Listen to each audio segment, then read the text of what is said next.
Hey guys, welcome back to my channel. Episode 7. Let's talk about what happened last episode.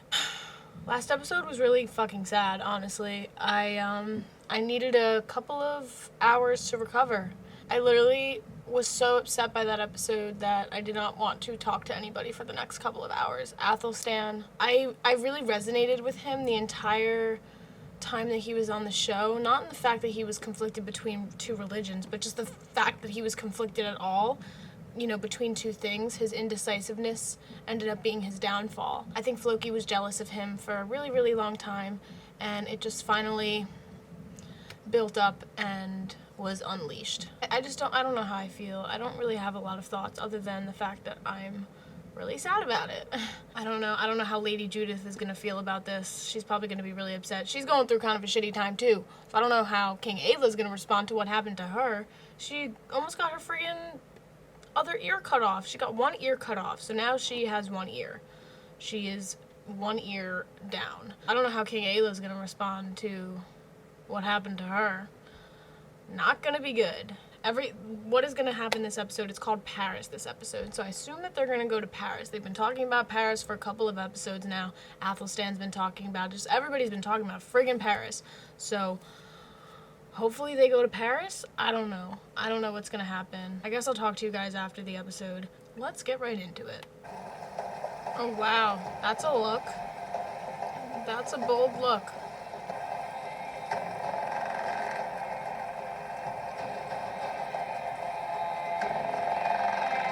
Y'all, this music is so good.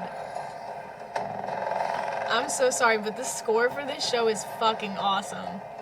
France opera magnus res retrers. De tel bataille mont novelum. Si mon domus confondre c'est d'altri. Paris has been prepared for this attack. We are well provisioned with food and water, enough to last the whole summer. I am relieved to hear it. Count Odo thinks it might be a good idea for me to leave. You must tell Count Odo that you have no intention of abandoning your people. That whatever happens, you will stay with them, be with them, protect them. I'm sure, Father, that was always your intention. He's got a great mustache. Just saying. But I must ask your Highness if you have appealed to your brother, the Eastern Emperor, for help. He could surely provide an army for our relief. I will not ask either of my brothers for help. I must prove myself better than my brothers, Count Odo.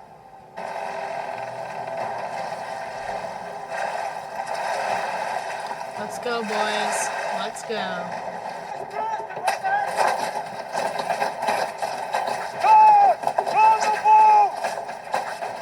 They got a shield wall. You can't penetrate that. Forgive me for asking, my son, but how is your marriage?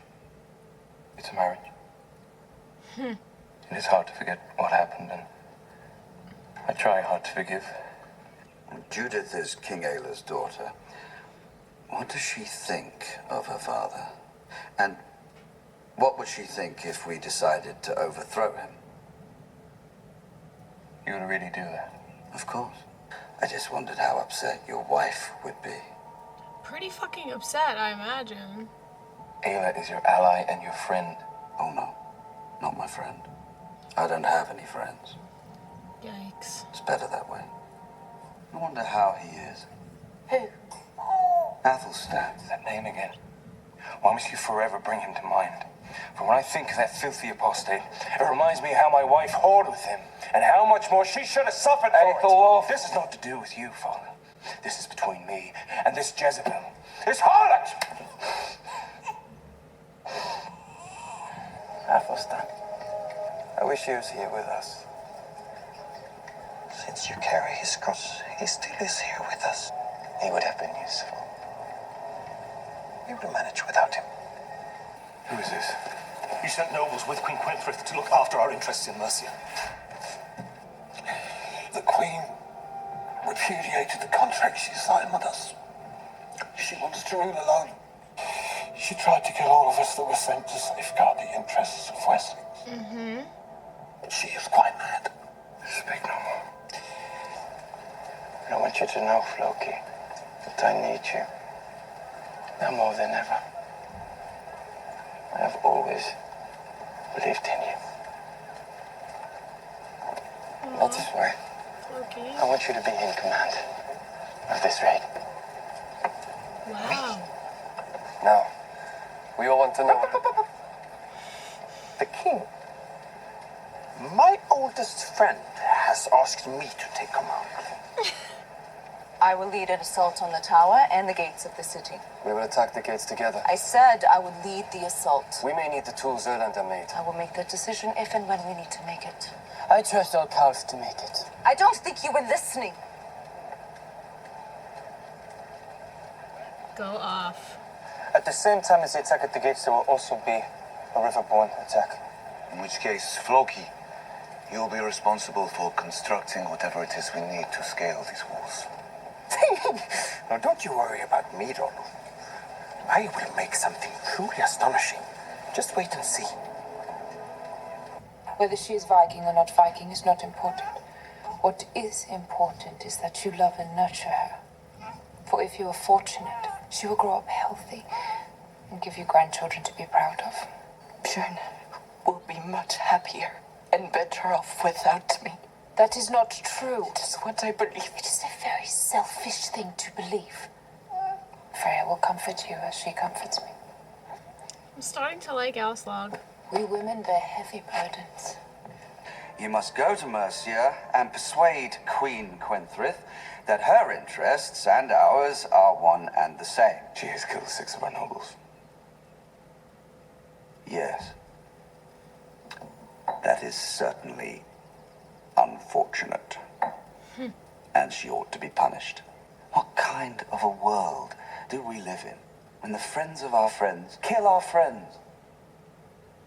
Without Wessex, Mercia is now more than ever at the mercy of the Northmen, as well as other Saxon neighbors. Like Northumbria. Precisely like Northumbria. I charge you to go to Mercia and tell the Queen that she may be forgiven for slaughtering our nobles, but only if she begs mercy and reconfirms her subjugation to Wessex. If not, we will show her the iron fist. We will invade and we will destroy her. And her limbs being fastened to 4 horses, her body will be torn apart. Jesus Christ. I am not with child, neither am I a child. I took advantage. So did I.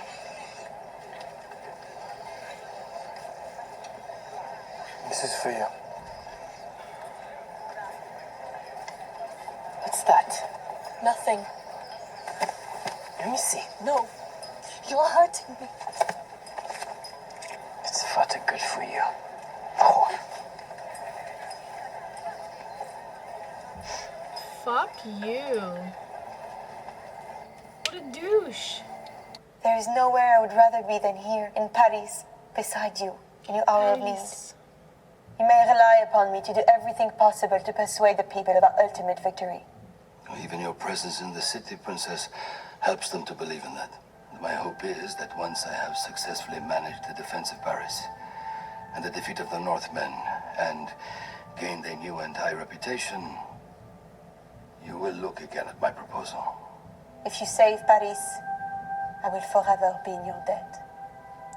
Paris. It's not me making these towers.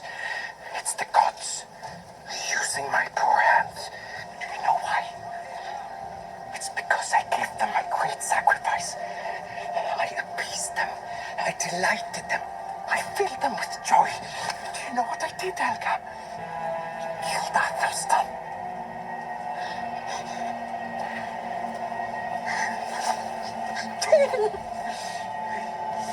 She's horrified.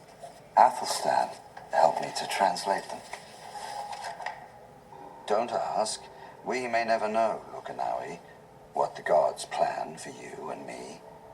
Leave the Chaldees to parse the sentence of the stars. Don't trust tomorrow's bough for fruit. Whoever wrote those words must be very wise. As long as there is breath in my body, I will protect you and your son, Alfred. Believe me. Yeah, okay. I'm leaving. Queen Kwenthrith, I bring a message from my father. He condemns the murder of our nobles who accompanied you here in good faith. He insists that you reaffirm the status of Mercia as a client state of Wessex. So much talk of business. May I offer you a cup of wine? I would be like, I'm good actually. I don't want any wine. Do you always do what your father tells you? Don't you have your own thoughts and your own feelings? I have feelings of duty. I try to do what is right for my country and for my God. Come to my bed. After all, why not enjoy what your father enjoyed? May I present to you my son, Prince Magnus. Hello, darling. What? That is a northern name, that is not one of ours. Yes, he's named after his father. His father. I think you may know him. Ragnar Lothbrok. Oh, Our shit. nobles. Then he will return with vengeance upon you. In which case it would inconvenience us a great deal if he were to find a ready ally here in Mercia. So whether or not this poor child is Ragnar's son makes no difference. He cannot help you, and you can't threaten us with him. So if you value your life and that of your son, then I suggest you sign the documents we have brought with us, reaffirming the fact that Mercia is a vassal state of Wessex and must in future pay not only homage, but also taxes to Wessex for the privilege. Everything is ready. Tomorrow, we attack Paris. Skjegel! Skalvel! Skjeder klovner!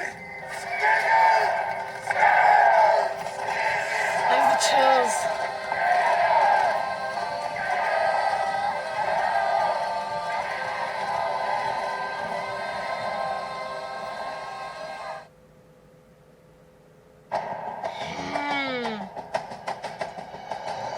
Wow, alright. So they're gonna attack Paris next episode, I assume. I'm really excited for that. Apparently Paris has this huge wall surrounding them. They have a lot of armed forces. They are ready. They are ready for Ragnar and all of his men to come and fight.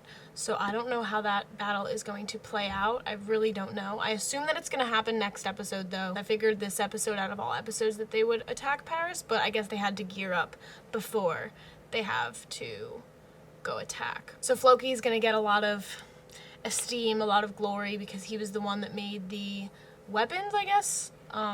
You know, the stuff that they need to attack Paris. So Floki is really excited about this battle, clearly. I really don't know how this battle is going to turn out, because apparently from what they've been building up and what they've been portraying, Paris they have some fight in them. What else happened this episode? Queen Kwenthrith now has a baby, and that baby is apparently Ragnar's? That's a major yikes. I don't know what that's going to mean for the future, but I don't know if she was bluffing and she was lying about that being Ragnar's child, but I do not think that she was. I assume Ragnar knows that that's his child, so I don't know if he's truly going to come back, but that's crazy that that is Ragnar's child. He has another son. I don't like the fact that King Ecbert is getting really confident and cocky now, and he's not really loyal to anybody. He said it himself that he doesn't really have any friends, so that makes me really nervous considering the fact that he was aligned to Ragnar. I mean, truly he wasn't, since he was the one that sent out the order for his son, Aethelwulf, to go attack that farming site. So I don't trust Ecbert at all. I knew I had a feeling about him that just wasn't right. I knew that he wasn't fully, he was too nice. He was presenting himself as being too nice, where I was like, I don't believe this. I definitely don't believe this. So I don't know. I guess it'll be cool to see in the upcoming episodes how Ragnar interacts with King Ecbert after the entire thing went down back at the farming village. I don't know. Ragnar's gonna be pissed as hell though, so that's gonna be interesting. So I have 3 episodes left in season 3. I don't know how this season is gonna end, but I've been really liking it so far. I hope that it doesn't end in tragedy, at least for Ragnar. I guess those are all of my thoughts. Thank you guys as always for watching. Check out my other Vikings reactions if you have not already, and stay tuned for episode 8. All right, bye guys.